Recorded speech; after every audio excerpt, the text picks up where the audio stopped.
Um, yeah.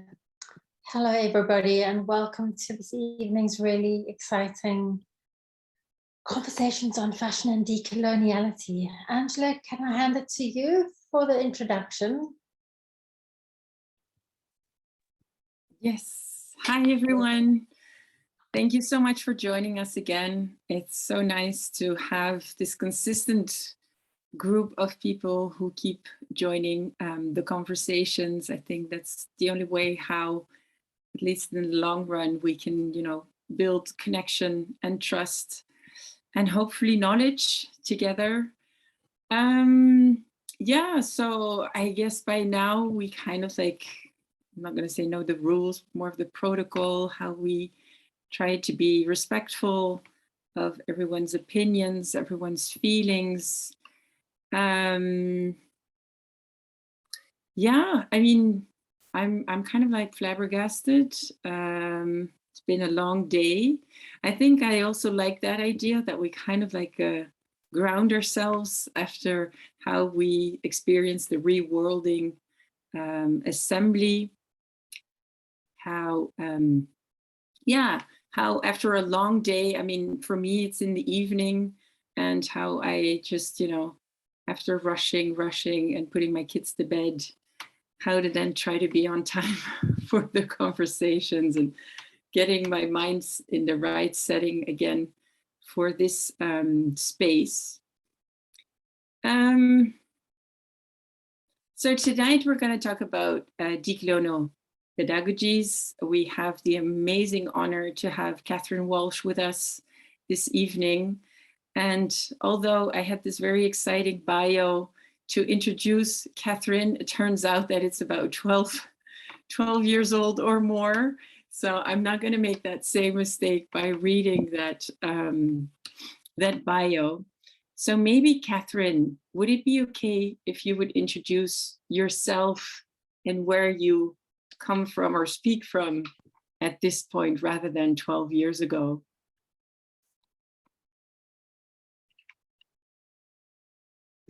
Sure, Angela. Thank you. Thanks to you and to Erica for inviting me and all of you present on the screen. It's always a challenge to be on the screen and not to be in person, but we make the best of what we can. So in a brief sense, let me tell you a little bit about who I am and how I situate myself.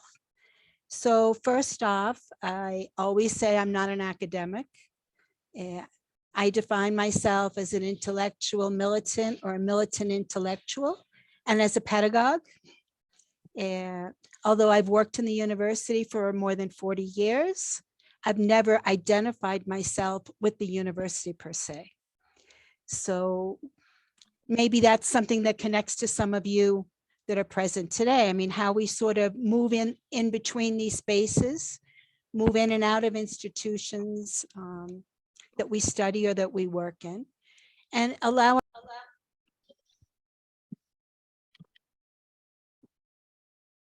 Yeah. So 40 years, more or less, in academia. I'm in the process of what I call deinstitutionalization. So in December, I will leave the institution. I don't call that retirement.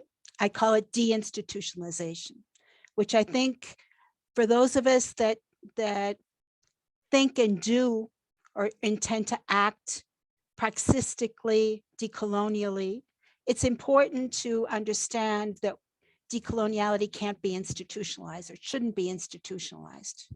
And so there's always a fear when those of us that work around decoloniality work in institutions, right? And we want to open up institutions to have spaces of dialogue, etc. But what happens when all that becomes institutionalized?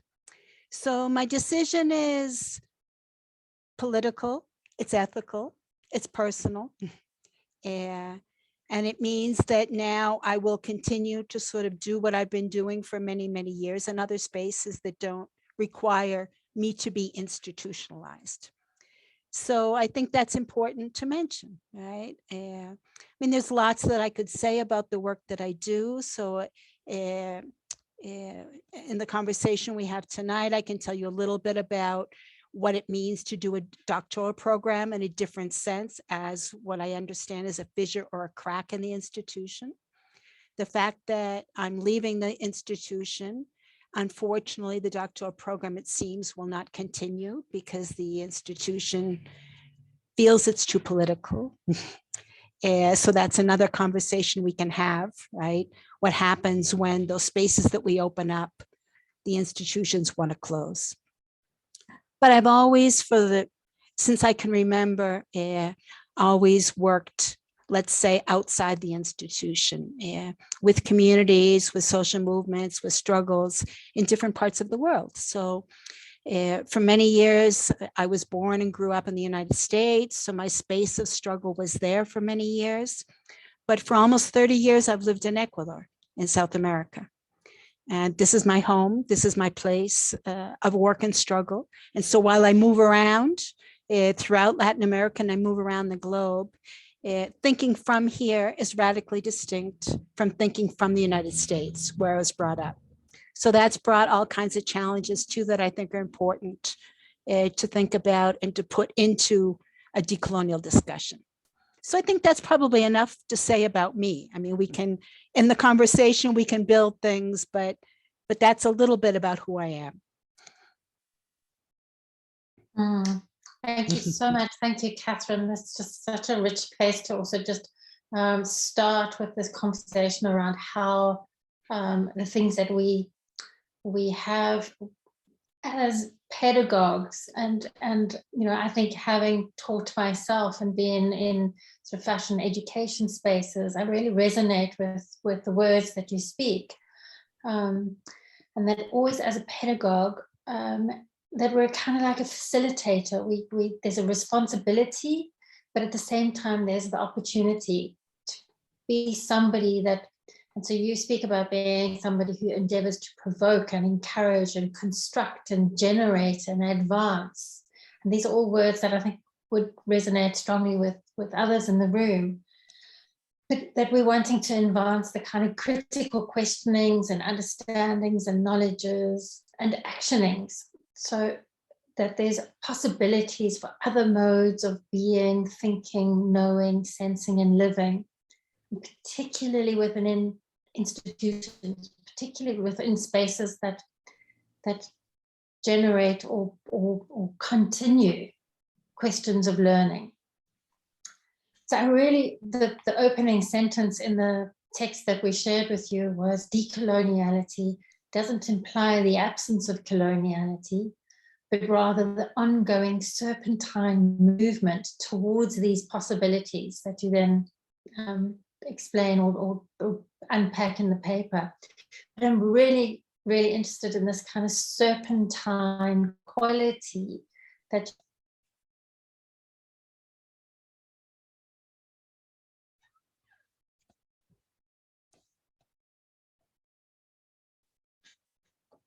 around Ecuador. We lost you for a minute, Erica. Yes, my internet connection isn't so stable, sorry.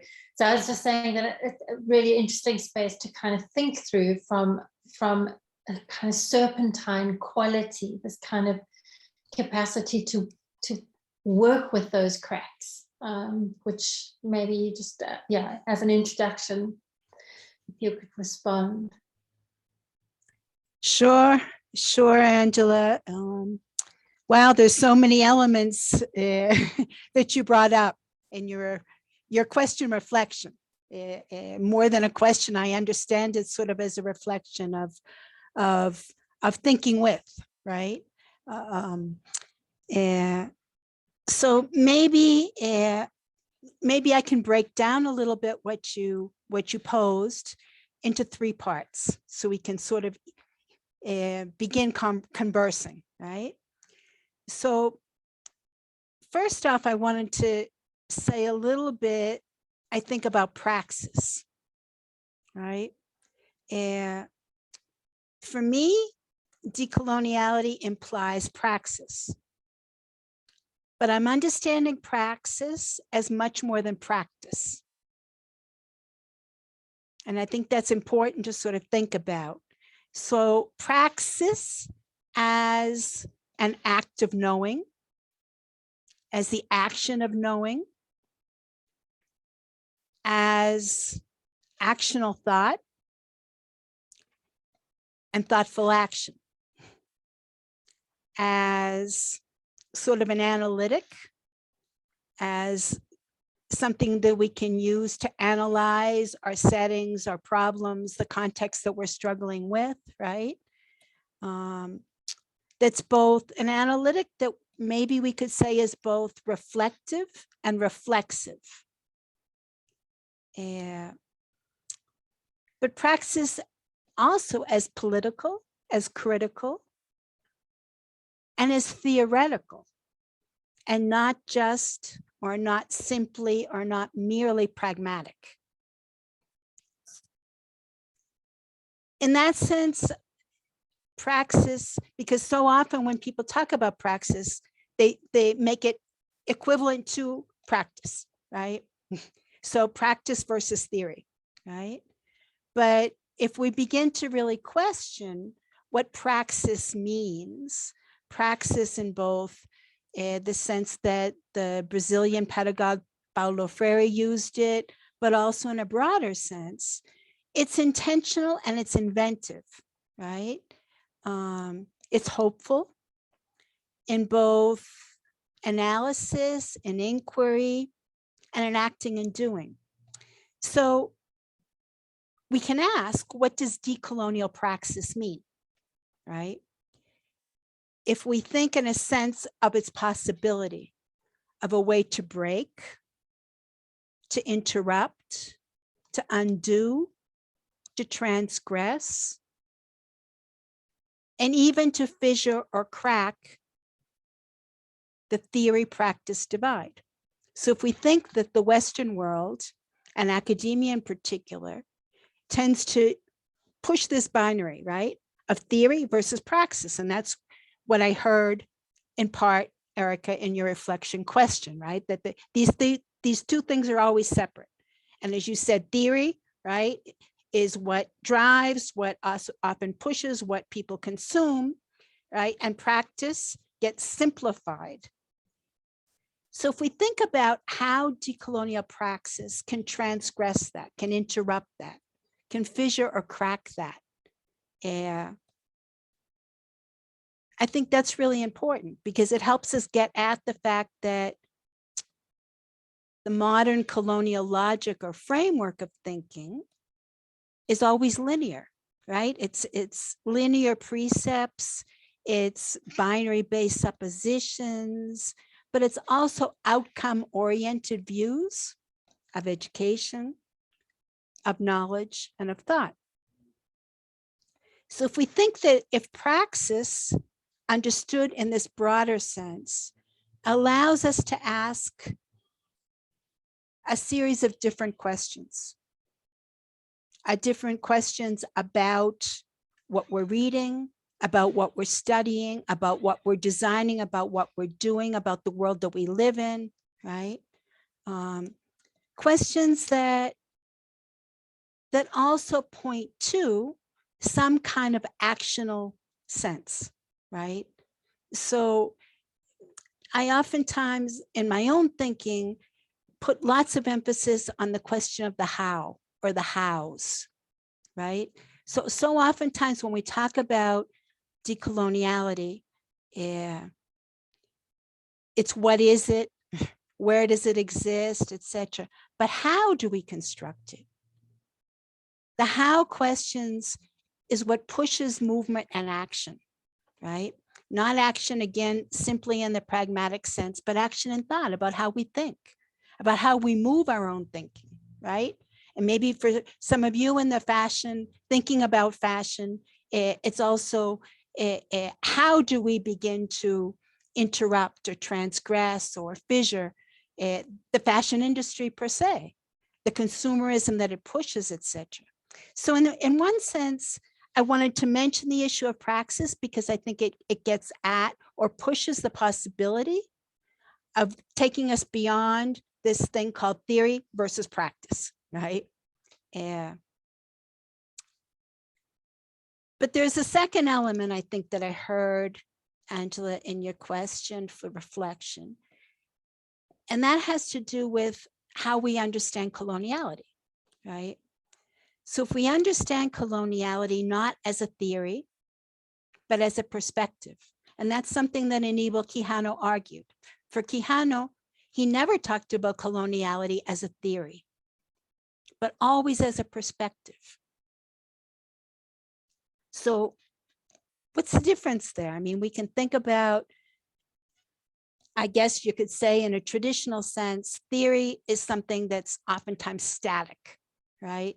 That's fixed, that's applicable, and that can be universalized, right? Whereas a perspective has to, in a sense, be situated. It's mobile. It's oftentimes rooted in our own histories or her stories or their stories, right?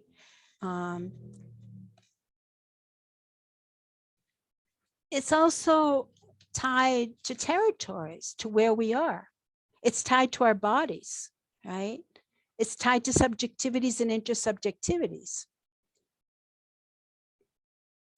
So perspective versus theory, if we understand theory as this sort of abstract, fixed thing, right?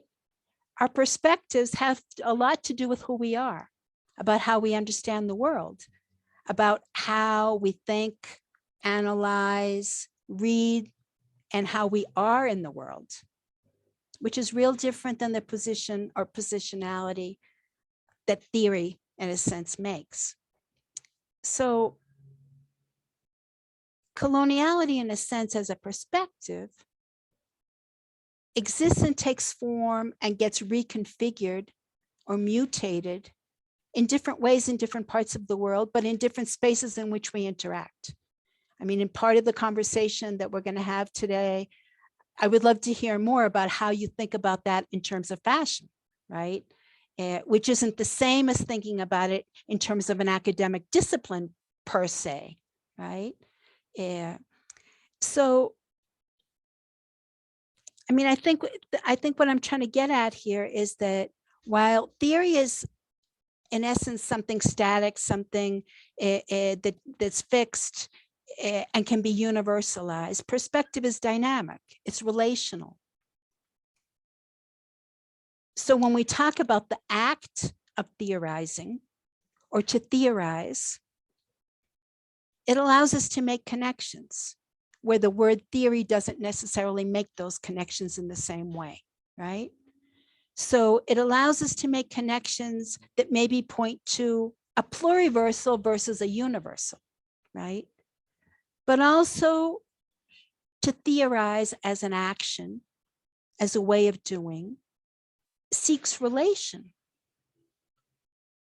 seeks interversal connections, right? Not universal connections. So in this sense, what you posed, Erica, makes total sense. Makes total sense. To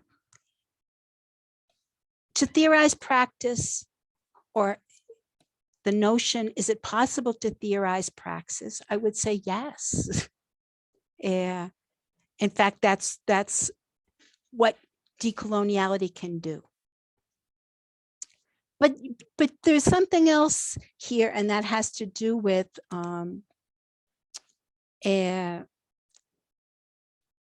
I guess we could say the whole decolonial fashion canon, something we were talking about before everyone came into the room, right? What I understand or sometimes call as the decolonial dangers, right? About how decoloniality has become a fashion mode, a fashion mode of discussion that makes decoloniality into a theory. And so what happens when we posture it as a theory, right? To wrest it, to take away its perspective and its movement, to define its canon, but also to academize it, right? And to close it up, to close it in, and to shroud the possibility of the hows, right? So in that sense, I mean, I think the issues that are sort of on the table in terms of the conversation today, this evening for some of you, this afternoon for me here in Ecuador, is that, I mean, it's how do we also think about the terms that we're using? And I think that's oftentimes the problem, that there's a decolonial language, right? There's decolonial terms, which presume some kind of an understanding that maybe sometimes we also need to question, right? And so, I mean, for the moment, I would like to leave it at that so that we can continue to converse.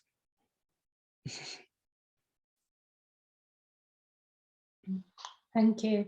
I mean, I just think it's such an interesting point to hold, is this conversation of the interversal and these terms inside the institution, at the margins of institution and other disciplines, and then within a kind of everyday practices as well.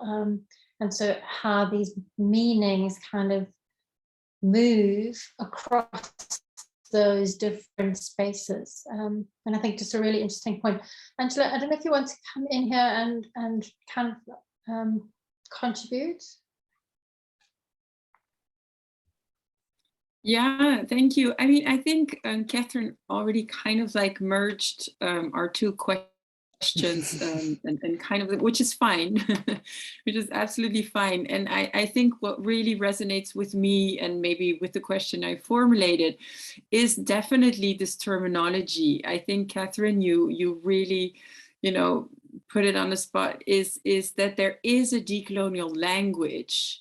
I definitely seriously remember whatever the first time I read a piece by Rolando Vázquez, and I could read it 10 times and still have no clue what was in there. So I definitely agree that there's a terminology, but also, as you were pointing out, Erica,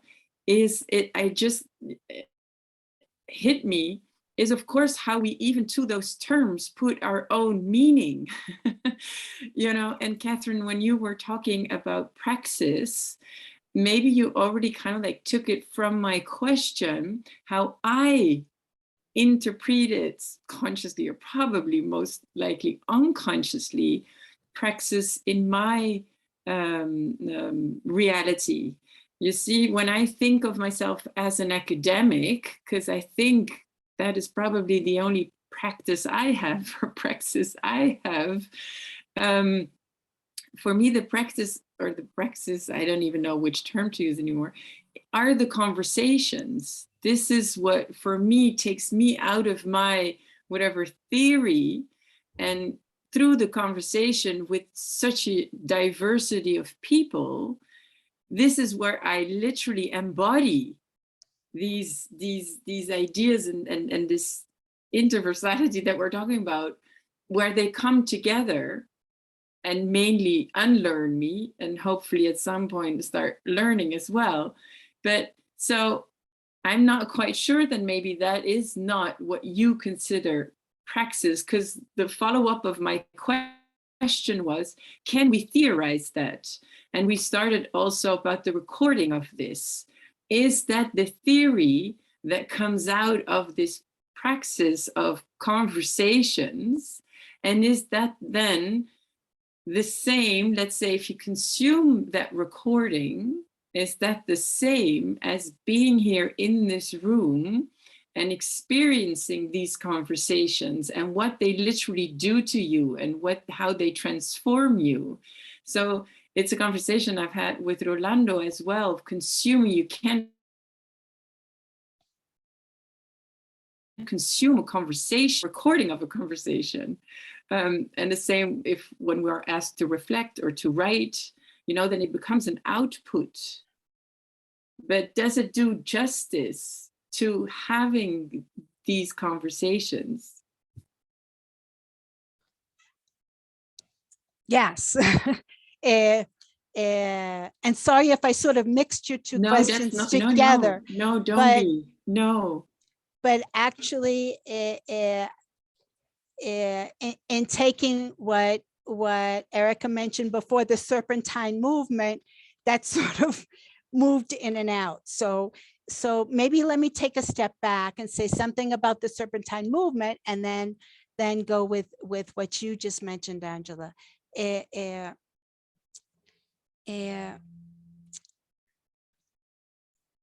This friend, artist, intellectual, Maya Yucatecan, Isaac Carrillo Can, taught me a number of years ago about the meaning of the serpentine, right?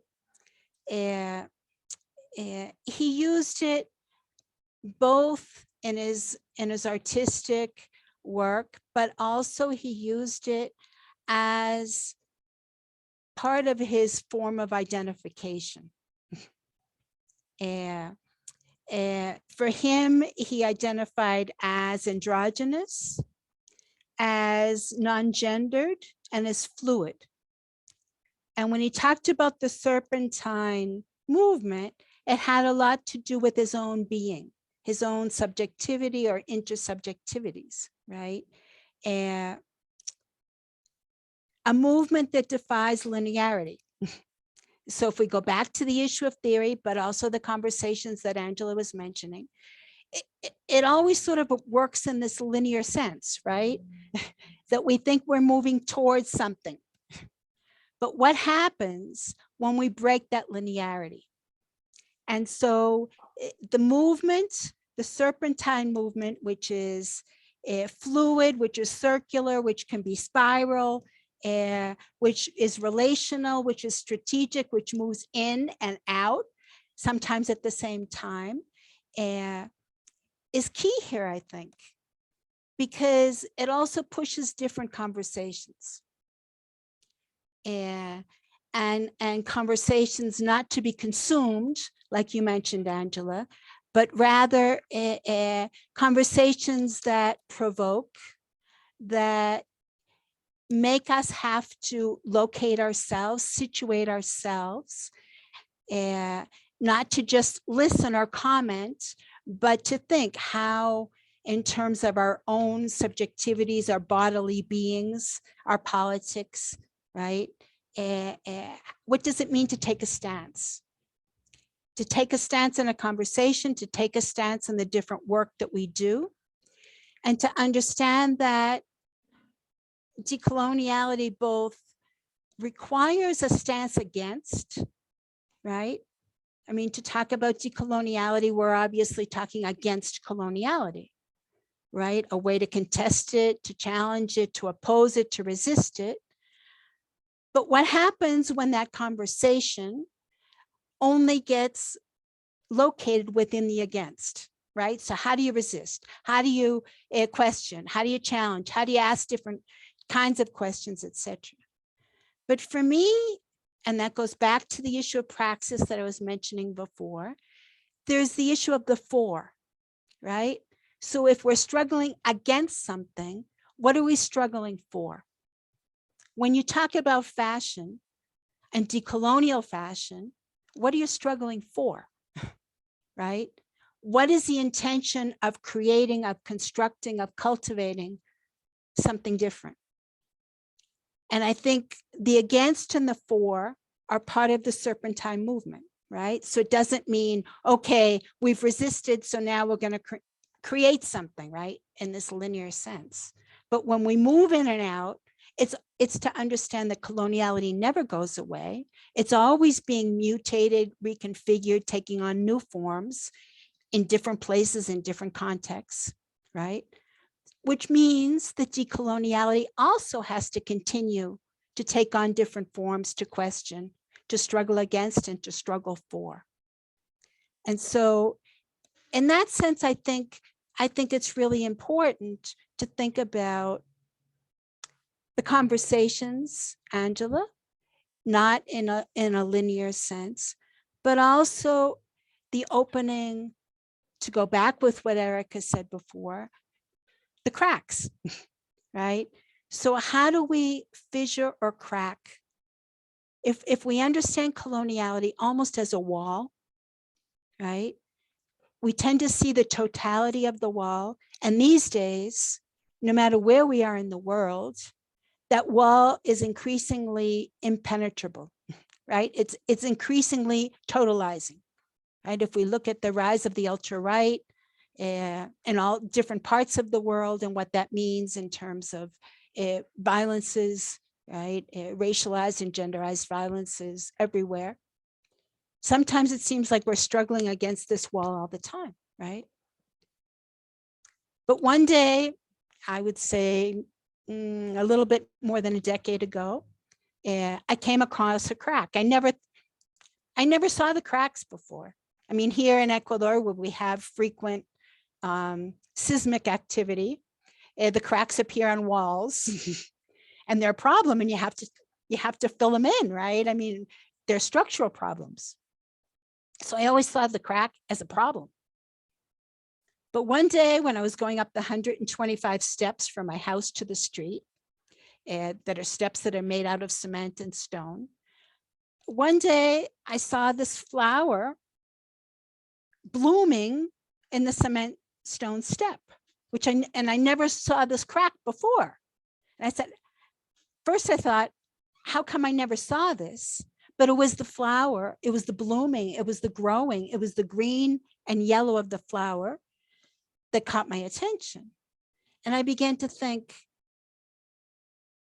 if something can grow in the cement and stone and bloom, maybe it's better to think about decolonial work, decolonial conversations, decolonial struggles as the possibility to open up those cracks, to not necessarily destroy coloniality or the colonial matrix of power, however we want to refer to it, but to open fissures or cracks in it. And those fissures and cracks exist, right? So in part, Erica, that is the serpentine movement. It's a crack is never a straight line, or very seldom. A crack takes different forms. And if we look at what's inside the crack, or the light that comes through the crack, or something that can bloom within the crack, right? It challenges, it puts into question, it shows the possibility of a something else, right? Of life where supposedly no life can exist. So I think in many senses, that goes back to what Angela mentioned before about the theorizing versus the theory, right? To theorize praxis, yes. To think about how we think about praxis. So I agree, the praxis are the conversations, but they're also the part of this act of knowing, right? So how do we know when we're having these conversations, what other people on the screen or in the conversation actually think? What are the actions of knowing that we can begin to weave together so that can allow us to question the system, whether that be the fashion industry, whether that be academia, or whatever we choose to question at that time, but to also struggle for something else, right? So in my mind, the conversations should hopefully, in a hopeful way, bring forth the possibility of this something else.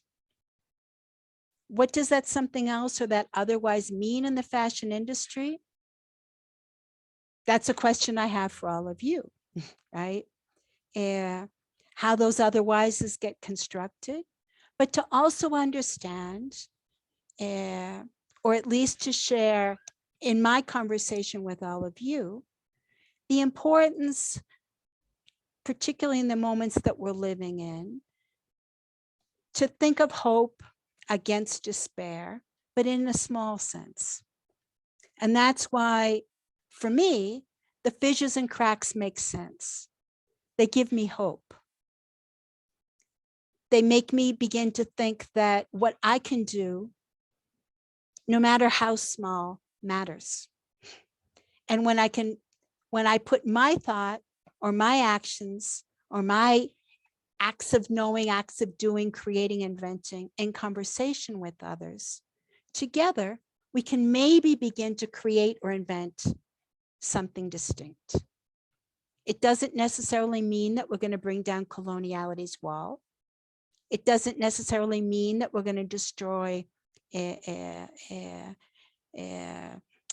this notion of the decolonial fashion that's out there today, right, in terms of theory. But it brings different elements into the conversation. And so that both Angela and Erica is sort of my thinking with some of the elements that both of you brought up.